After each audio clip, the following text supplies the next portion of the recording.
여러분 안녕하세요. 잎들이 숨쉬는 곳 폴리아리움의 폴리입니다.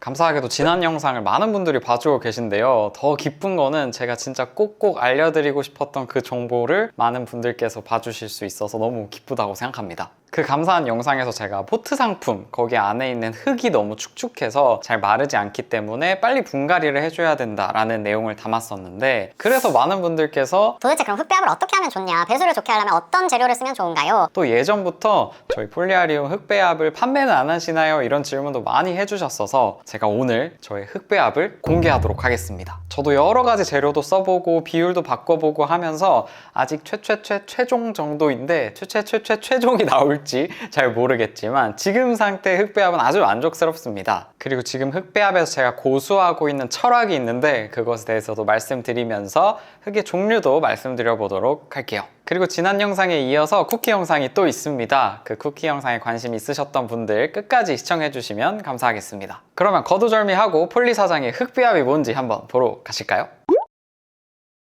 그러면은 제가 흙배합에 사용하고 있는 흙 재료들을 하나씩 알려드리려고 하는데, 그 전에 우리가 왜 흙배합을 따로 다시 해야 되는지 그 이유에 대해서 한번 더 강조드리도록 하겠습니다. 상토인데요, 제가 지난 영상에서도 바닥상에 흙토 써서 기본이 되는 흙이라고 말씀을 드렸고, 이 흙은 피트모스 같은 부식된 이끼, 보수성이 아주 좋은 흙들이 섞여 있고 또 펄라이트라는 약간의 배수성이 첨가되어 있습니다. 그런데 이 상토만 가지고 식물을 식재해서 일반 가정집에서 키우기에는 흙이 정말 잘 안 말라요. 통풍을 진짜 잘 신경 써주시면서 토분에 식재가 되어 있다면 흙이 또 잘 마르기 때문에 그렇게 키우시는 것은 괜찮다고 생각이 듭니다. 하지만 우리가 겨울철만 해도 사람도 환기 잘 못하잖아요. 그래서 상토만으로 식재해서 식물을 키우는 건 저는 비추천드리고 있어요. 상토 이야기는 나눴고, 이 상토에 펄라이트가 있다고 말씀드렸잖아요. 이것도 자연 물질이에요. 약간 뻥튀기 된 흙이라고 생각하시면 되는데 여기에는 공기층도 아주 많고 해가지고 굉장히 가볍습니다. 그래서 배수가 엄청 잘 되는 재료인데 상토에도 들어있지만 저는 펄라이트를 따로 더 첨가하고 있어요. 하얀색이기도 해서 약간 미관상도 예쁘기도 하더라고요. 근데 펄라이트를 잘못 쓰면 얘가 물에 둥둥 뜹니다. 가볍기 때문에.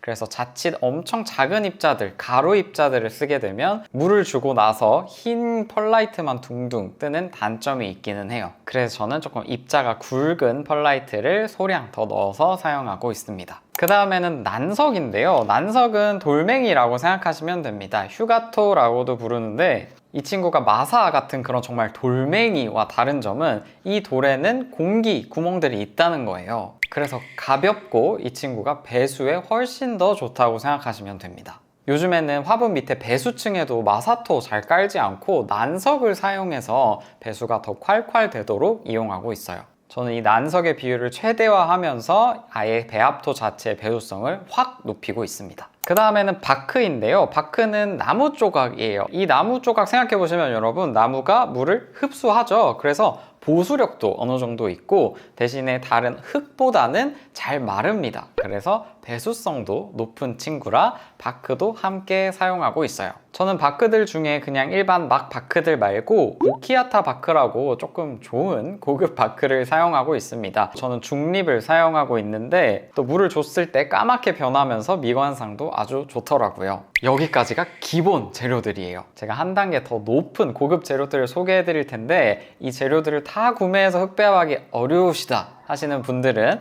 상토, 난석, 바크 이 친구들만으로 배합을 해서 식재를 하시는 것도 충분히 괜찮습니다. 근데 제가 아까 은연중에 계속 말씀드린 것 같은데 이 친구는 미관상 1에서 사용해요 라고 말씀드렸죠. 제가 여러 가지 재료들을 연구하고 섞어보고 다시 파헤치고 했던 이유가 바로 그 미관 때문입니다. 다른 재료들 설명하기 전에 이 화산사부터 설명을 드려야겠는데요, 우리 식물 선물 받으면 위에 마사토 또는 화산사 많이 깔려져 있죠. 멀칭, 마감이라고 하는데 이게 정말 안 좋은 거예요. 최악은 상토만 되어 있는 흙에 식재되어 있는 화분 위에 화산사, 마사토로 멀칭이, 마감이 싹 되어 있다? 흙이 진짜 안 마릅니다. 그냥 과습으로 가실게요 하는 거랑 똑같아요. 그래서 이런 화산사 같은 마감 재료를 사용하지 않는 대신에 전 다른 것들을 더 첨가함으로써 미관도 높여놨습니다. 대신 그냥 미관만 좋게 하면 또 기능이 떨어지니까 기능성 좋은 흙들만 사용을 하고 있습니다. 그 첫 번째, 가장 제가 강추하는 재료인데요. 바로 이 친구, 저곡토입니다. 저곡토는 알갱이를 하나 이렇게 손으로 으스러뜨려 보면은 가루가 이렇게 떨어질 정도로 흙 덩어리라고 생각을 하시면 돼요. 그러니까 흙을 뭉쳐놓은 알갱이이지 돌멩이가 아니라는 거예요. 그러면 쉽게 다시 생각하면 흙은 보수가 높죠. 흙을 뭉쳐놓았으니까 당연히 보수가 되겠죠. 근데 알갱이 모양이니까 돌과 같은 배수의 역할을 하겠죠. 정말 고수의 식집사분들은 저곡토 100%만도 키우고 계세요. 대신 그러면 또 통풍을 더 신경을 써주긴 해야겠죠? 그래서 저는 상토의 비율을 확 줄이고 덩어리로 된 이 저곡토의 비율을 상대적으로 높이면서 보수와 배수를 가져가고 있습니다. 그 다음에는 이 친구랑 거의 친척이라고 할 수 있는 녹소토인데요. 녹소토는 분재할 때도 많이 쓰고 난초 심을 때도 많이 써요. 저는 난초 심을 때 녹소토를 바크와 난석과 함께 배합해서 쓰고 있는데요. 이 친구도 역시 흙을 뭉쳐놓은 거라 으스러뜨리면 이렇게 가루로 떨어집니다. 저곡토가 들어가기 때문에 굳이 녹소토를 사용하지 않아도 되는데 이거는 저는 순전히 미관 때문에 사용하고 있어요. 물을 주면 노란빛을 띠는 이 녹소토를 섞어줌으로써 흙 배합을 예쁘게 만들어주고 있습니다. 그 다음은 난석이랑 아주 비슷하게 생긴 돌멩이인데요. 이 친구는 제올라이트라고 부르는 재료예요. 제올라이트는 제가 왜 쓰게 됐냐면 여러분 혹시 산야초라는 거 들어보셨어요? 산야초도 아주 좋은 흙재료인데요. 원래는 산야초를 제가 쓰다가 살짝 산야초가 단가가 높아요. 너무 비싼 재료라서 제가 그 안에 있는 구성을 살펴봤더니 난석, 제올라이트 등등이 섞여 있더라고요.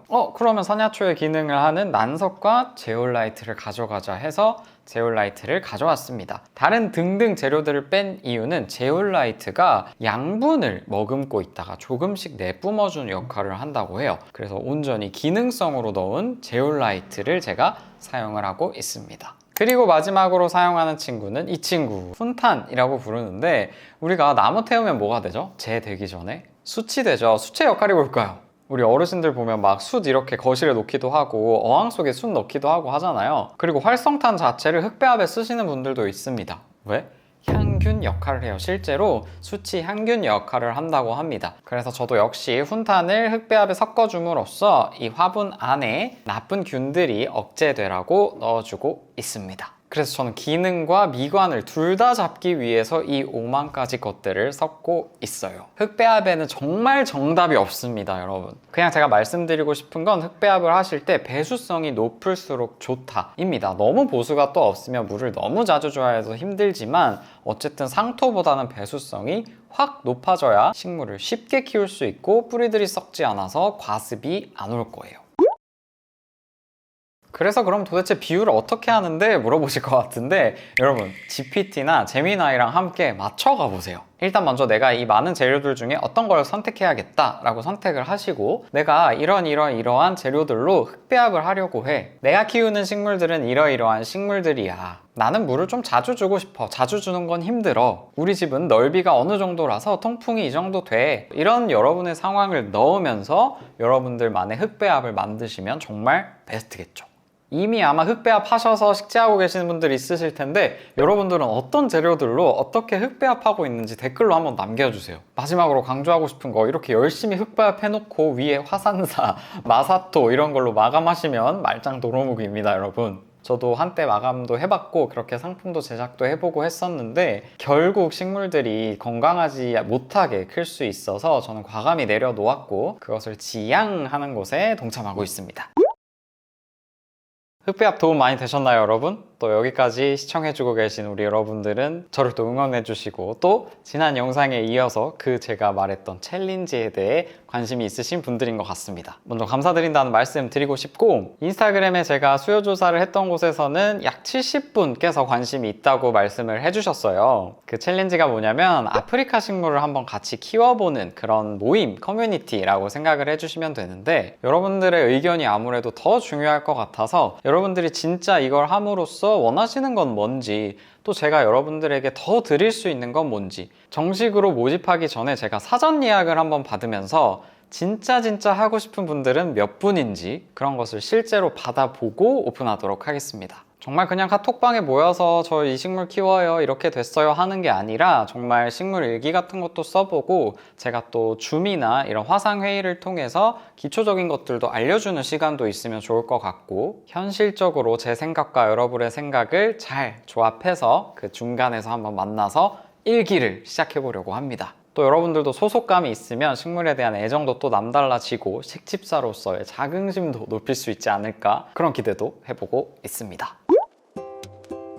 정말 끝까지 시청해주신 여러분 정말 감사드리고 저는 항상 여러분들께 식물로 숨 돌리는 삶을 전달해드리면서 어떤 걸 더 전달드릴 수 있을까, 제가 더 드릴 수 있는 건 뭘까 늘 고민하고 있는 것 같아요. 그래서 필요하신 거 있으시다면 제가 기꺼이 드릴 수 있는 게 있다고 보여지시면 댓글로 남겨주세요. 그러면 제가 열심히 고민해서 또 드릴 수 있는 방법을 찾아보도록 하겠습니다. 감사합니다.